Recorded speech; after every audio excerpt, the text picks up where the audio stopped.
Ninaitwa Dr. Chris Mauki, karibu sana katika program hii ya YouTube ambayo imebadilisha maisha ya watu wengi. Kama bado hujasubscribe channel hii, basi unaweza kubonyeza kitufe kilichoandikwa subscribe, na moja kwa moja utakuwa mwanafunzi wa kudumu na mwanafamilia na rafiki wa kudumu katika channel hii.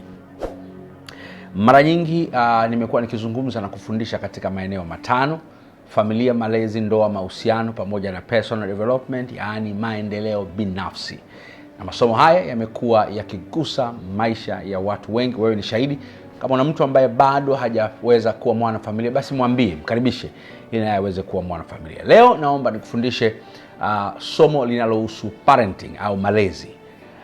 Mbinu 6 za kuwa mzazi bora utakayekumbukwa. Mbinu 6, nakupa mbinu 6 za kuwa mzazi bora utakayekumbukwa. Tuna wazazi wa aina nyingi, lakini leo nataka kumzungumzia mzazi ambaye analea watoto wake katika hali ambayo anaacha alama, na wale watoto watamkumbuka yule mzazi katika mema. Kumbuka, kama mzazi unaweza kukumbukwa katika mambo mawili. Unaweza kukumbukwa na watoto wako positively, ukakumbukwa katika mambo chanya, katika mambo mazuri, au ukakumbukwa negatively, ukakumbukwa katika mambo hasi, kwa jinsi ulivyokuwa na mahusiano sio mazuri na watoto wako. Natamani nikusaidie namna ambazo zitakufanya uweze kukumbukwa katika hali bora, ukaacha alama katika maisha yao na akili zao. Namba 1, jitahidi sana kama mzazi kuzungumza mara kwa mara na watoto wako. Sasa hapa siongei kuhusu argument, naongea kuhusu conversation. Wazazi wengi tuna argue na watoto wetu, tunalumbana na watoto wetu, tunaongea badala ya kuzungumza na watoto wetu.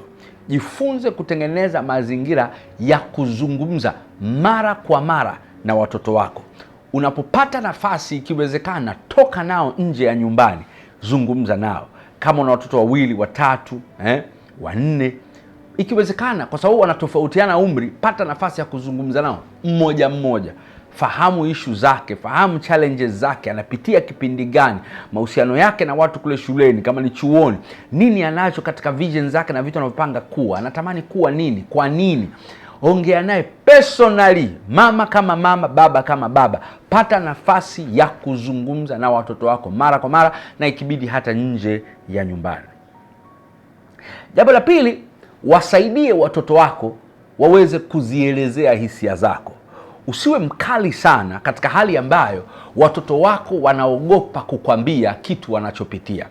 Watoto wengi wanapokuja ofisini kwangu wanauliza, mama yako ni mama au ni mama na rafiki?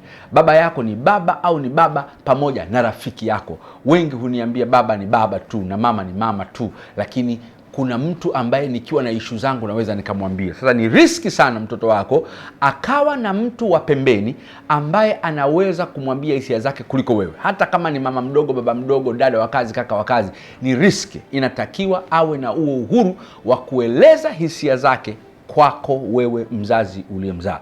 Kwa nini wanashindwa? Kwa sababu kuna sehemu, kuna bridge imetokea ambayo inatakiwa ishughulikiwe. Jambo la 3, shiriki nao kwenye furaha zao. Shiriki na watoto wako kwenye vitu ambavyo wao wanaviona ni furaha. Shiriki nao katika vile vitu ambavyo wao wanaona ni vitu vya kuwa proud of. Graduation zao, birthday zao, michezo yao, vipindi vyao, meetings za wazazi shuleni. Wanapokuwa yamkini sio graduation yake, lakini ameteuliwa kuimba kwaya, ameteuliwa kufanya ngojera, ameteuliwa kufanya role play, kuigiza, na anatamani baba yake amuone, mama yake amuone. Hata mtoto awe mdogo vipi, anatamani mzazi wake ashiriki furaha yake.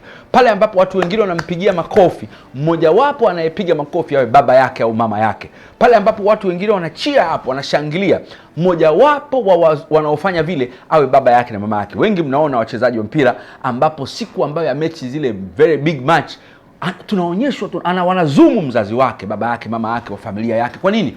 Tumeumbwa hivyo. Tunapenda katika furaha zetu wawepo watu wetu wa muhimu. Unakuta mara nyingi kwenye haya matukio mama ndo anashiriki. na mama wenyewe nao sasa hivi wako busy kuliko kitu kingine.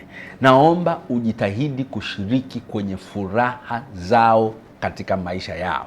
Jambo la 4, mkiwa pamoja na hao watoto wako wakati mnazungumza, ile ya kwanza nilikwambia, tafuta mazungumzo mara kwa mara. Epuka teknolojia kuwa distract. Epuka kutumia teknolojia kuwa distract. Usitumie kompyuta wakati unaongea nao. Usitumie simu wakati unaongea nao. Usiwe na iPod masikioni mwako wakati unaongea nao. Usiwe una chat wakati unaongea nao. Wape focus, wape kipaumbele, uwasikilize wao. Hata kama basi ni muda mfupi, utarudi kwenye simu yako au kwenye kompyuta yako au kwenye kitu chako, lakini usio unasikiliza watoto wako, umekaa nao unaongea nao, unakula sema, alafu unasikiliza nyimbo au unasikiliza YouTube. Wape focus, wafahamu kabisa kwamba you have given your time for them. Umewapa muda wao makususi maalum kwa ajili yao. Be concentrated, don't be distracted wakati unaongea na watoto wako. Usiingie kwenye vitu vingine. Zungumzeni mambo ya msingi yanayohusu maisha na sio kuwa distracted na teknolojia. Jambo la 5, kuwa msikilizaji na sio mzungumzaji na sio mwongeaji.